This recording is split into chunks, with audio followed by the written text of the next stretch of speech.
Buset, leher si mbaknya kok lemes banget ya kayak mendoan. Dia bukan Luffy ya guys, tapi mbak ini adalah sejenis Kunti. Ya, wanita ini adalah setan Jepang yang bisa memanjangkan lehernya seperti ular.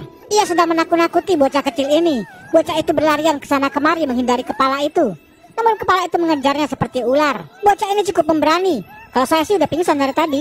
Belum selesai urusan sama si Mbak Kunti, bocah ini melihat bayangan setan lain di jendela. Tiba-tiba muncul mata di jendela itu. Mata itu semakin banyak, bertambah banyak hingga memenuhi jendela itu. Bocah ini lalu melepaskan ikatan leher si Mbak Kunti. Lalu ia mencoba untuk kabur. Ia keluar dari ruangan itu. Namun ketika ia mendorong pintu untuk keluar, ternyata di luar sudah menunggu sebuah kepala yang sangat besar. Setan kepala besar itu menghisap udara dengan sangat kencang. Bocah itu sampai tersedot. Nah itu si Mbak Kunti kok ikutan tersedot juga. Lalu tiba-tiba hisapan itu berhenti. Setan kepala besar ini malah menghembuskan udara dengan sangat kencang. Bocah ini pun mencoba bertahan, namun ia terlempar jauh hingga keluar dari area itu.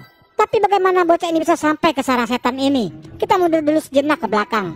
Awalnya bocah ini mendapat penerawangan kalau kakeknya sedang dalam bahaya. Ia lalu memutuskan untuk mencari kakeknya. Ia pergi ke sebuah gunung yang tanpa ia ketahui adalah sarang para setan. Ditemani kucing setannya, ia memberanikan diri untuk masuk ke dalam hutan. Hingga ia akhirnya tiba di sebuah rawa. Ketika hendak melintasi rawa itu, ia terpeleset. Tiba-tiba tangan berwarna hijau memegang kakinya. Ia sangat ketakutan. Lalu ia terjatuh dan sepasang tangan hijau itu memegang tangannya. Lalu pemilik tangan itu mulai menampakkan wajahnya dari dalam air. Bocah ini meronta ketakutan. Lalu tangan itu pun melepaskannya. Tak mau mengambil resiko, bocah itu pun berlari menjauh dari tempat itu. Di tengah jalan ia melihat seorang gadis tengah memegang lampion. Dengan polosnya ia mendekati gadis itu. Ia mengira itu adalah manusia. Namun ketika gadis itu menoleh, ternyata itu adalah setan muka rata. Lampionnya pun berubah menjadi setan. Bocah ini menjadi lemas dan jatuh terduduk.